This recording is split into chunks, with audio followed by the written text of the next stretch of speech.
এই তো মানে শীতকালীন সবজি যা রান্না করে সবার কাছে ভালো লাগে। আসলে শীত মানে এই তো মজার মজার সবজি রান্না করা। তো চলে আসলাম আজকে রুই মাছ দিয়ে ফুলকপি আলু দিয়ে রান্না করব। আর এখানে কবুতরের মাংস নিয়েছি, আমি আলু দিয়ে রান্না করব। এই তো আমি সব তরকারি কেটে কুটে ধুয়ে নিয়েছি। এখানে আমি পেঁয়াজ মরিচ তারপরে টমেটো কেটে নিয়েছি। এখন আমি চুলায় একটা কড়াই বসিয়ে দিলাম।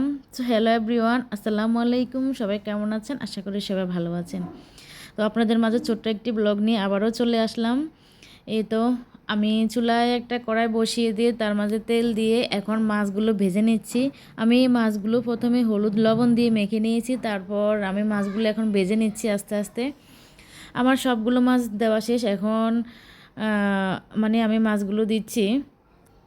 এই তো শীত মানে আসলে মজার মজার তরকারি রান্না করা হয়। আসলে সবজিটা খেতে যেমন লাগে, দেখতে কিন্তু অসাধারণ লাগে। শীতকালে সব সবজিই আমার কাছে ভালো লাগে, সব কিছুই ভালো লাগে, যা রান্না করি তাই ভালো লাগে। মানে শীতকালীন এই জিনিসটা একটু বেশি মজার লাগে। তো যাই হোক, কথা বলতে বলতে আমার মাছটা আমি উঠিয়ে নিচ্ছি এক এক করে সবগুলো মাছ। আমার মাছগুলো ভাজা হয়ে গেছে। আমার বাসায় আবার মাছ একটু ভালোভাবে না ভাজলে কেউ খেতে চায় না, মাছটা একটু ভাজাই লাগে। তো আমি মাছগুলো এখন উঠিয়ে নেব সবগুলো মাছ। আমার আমার মানে এখন বাকি যে মাছগুলো আছে সবগুলো আমি দিয়ে দিচ্ছি। এই তো শীত মানে আসলে সবজি আরও বিভিন্ন রকমের মানে খাবার। এই তো আমার মাছগুলো ভাজা শেষ। এখন আমি চুলায় যে তেল ছিল ওইটার সাথে পেঁয়াজ কুচি দিয়ে দিচ্ছি। আমি একটু পেঁয়াজগুলো দিয়ে দিলাম, কাঁচামরিচ দিয়ে দিলাম। এখন আমি টমেটো দিয়ে দিলাম 2-3 টুকরা। আমি পরে টমেটো দেব। এই তো আমি সব কিছু দিয়ে এখন ভালোভাবে নেড়ে চেড়ে নিচ্ছি।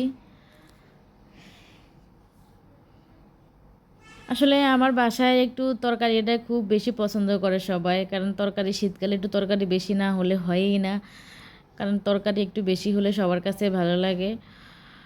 এই তো আমি লবণ দিয়ে ভালোভাবে একটু মেখে নিচ্ছি। আমি এখানে রসুন বাটা দিয়ে দিলাম 2 টেবিল চামচের মতো। এখানে আমি জিরা বাটা দিয়ে দিলাম। আমি সব তরকারির সাথে রসুন আর জিরা বাটা খাই। কে কেমন খায় আমি জানি না, কিন্তু আমার এই দুটো কমন লাগেই। এই তো আমি 1 টেবিল চামচ আদা বাটাও দিয়ে দিলাম আজকে। দেখি কেমন লাগে তরকারি। এটা আসলে খেতে কিন্তু অনেক মজাই হয়েছে, যেহেতু শীতকালীন সবজি। এটা তো মানে মানে যেভাবে রান্না করাই হোক, মানে খেতে ভালো লাগে। এই তো আমি কষানোর জন্য একটু পানি দিয়ে দিলাম। এখন আমি একটু মশলাটা ভালোভাবে কষিয়ে নেব।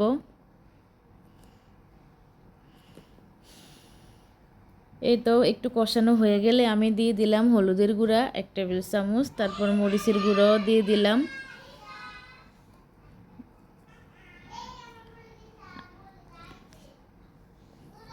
আসলে শীতকালে একটু একটু জাল জাল হলে ভালোই লাগে, কারণ গরমে জাল মানুষ একটু কমই খায়, শীতের সময় জাল একটু বেশিই খায়। সবাই খায় কিনা জানি না, কিন্তু আমি একটু বেশিই খাই। তো দিয়ে দিলাম আমি আমার তরকারিগুলো। এখন তরকারিগুলো নেড়ে চেড়ে দিয়ে ভালোভাবে ঢাকনা দিয়ে ঢেকে দিলাম কিছুক্ষণের জন্য। আমার তরকারিগুলো হালকা কষানো হয়ে গেলে আমি আবার বাকি যে ফুলকপিটা ছিল সেটাও দিয়ে দিলাম। যাক, সব কিছু দিয়ে আমি এখন ভালোভাবে একটু নেড়ে চেড়ে নিচ্ছি। তো এই তো আমার তরকারিটা কষানো শেষ হয়ে গেছে। এখন আমি পানি দিয়ে দেবো ঝোলের জন্য, যতটুকু প্রয়োজন ততটুকুই দিয়ে দিলাম। এই তো আমি এখন ঢাকনা দিয়ে ঢেকে দেবো কিছুক্ষণের জন্য। কিছুক্ষণ পর আমি একটু একটু নেড়ে চেড়ে দেওয়ার পর এখন আমি টমেটোগুলো দিয়ে দিলাম। যেহেতু আমার তরকারিটা প্রায় অর্ধেক সিদ্ধ হয়ে আসছে, এখন আমি টমেটোগুলো দিয়ে দেব, তারপর মাছগুলো দিয়ে দেব উপর দিয়ে, কারণ আমি একটু মাছ একটু আগে আগেই দেই। এই তো আমার সবগুলো মাছ দেওয়া শেষ। আমি কিছুক্ষণের জন্য ঢাকনা দিয়ে ঢেকে দিলাম। এই তো আমার রান্নাটা প্রায় কমপ্লিট। এখন আমি উপর দিয়ে ধনিয়া পাতা ছড়িয়ে দিলাম।